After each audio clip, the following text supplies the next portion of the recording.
yana da matuƙar amfani ƙwarai da gaske kafin a ci wani abu. Balle kuma malamai suka ce, bayan an karanta suratul Fatiha ƙafa 7 an tofa, idan mutum ba zai samu ko kuma bayi da damar da zai amfani da zuma, to sai ya yi amfani da man zaitun maimakon zuma, insha Allahu Allah zai sanya albarka.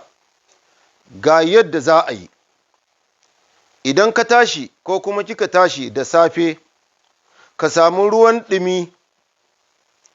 ɗumi kofi babba guda ɗaya, sai ka samu zuma babban cokali guda ɗaya. Bayan ka sauke ruwan nan ka ajiye cikin kofi, sai ka ɗauko zuma babban cokali ɗaya ka sa ka jujjuya ka haɗa shi da ruwan su garwayu. Idan kana son ka sa zuma babban cokali 2, amma kada ya wuce cokali 2.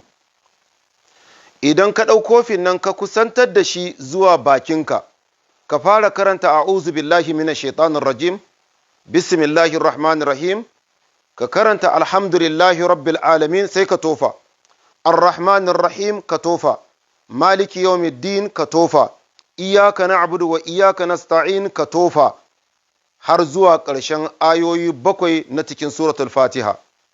Wannan ruwa mai ɗumi sai ka sha ba tare da zai ya cutar da kai ba.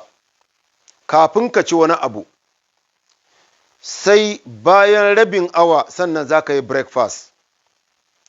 Wannan ruwa da zuma amfaninsa ba kaɗan ba a jikin ɗan adam, wurin ɓata sihiri, ɓata ido da baki a jikin mutum, da kuma hasada, da kuma ba da kariya saboda albarkacin zuma da ruwa da suratul Fatiha. Sannan kuma zai ba da lafiya ga gaban ɗan adam kamar yadda za mu ambata.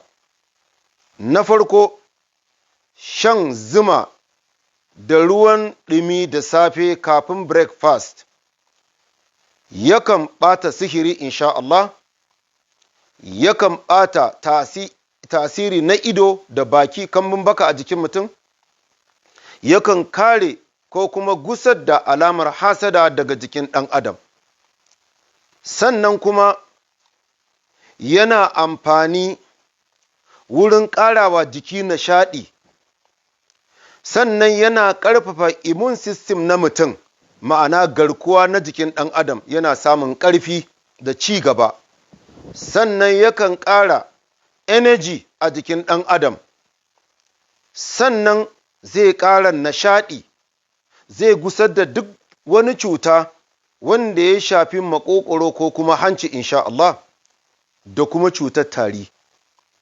Yana cire ya wanke asumum da suke jikin ɗan adam, ma'ana wato guba da suke jikin ɗan adam. Idan aka ce guba da suke jikin magunguna na zamani da wasu abinci da suka taru a cikin jini, shan wannan ruwan ɗumi da zuma zai gusar da wannan sumum ɗin daga jikin ɗan adam. Sannan shan wannan ruwa da zuma da safe yakan kawo sauƙi ga mata masu al'ada lokacin da suka kusan yin al'ada, irin ciwo da suke ji na mara da kuma ciki da ciwon kwankwaso zai kawo musu sauƙi insha Allah. Sannan yana taimakawa wato kidney wurin yin aiki cikin sauƙi, sannan yana taimakawa wurin gyara fatan jikin ɗan adam, sannan yakan taimakawa hanji wurin yin aikinsa ba tare da ka samu ruɗewa ciki ba insha Allah. Sannan yakan ƙara ƙarfin jujjuyawar jini, circulating ɗin jini a jikin ɗan adam daga sama har ƙasa.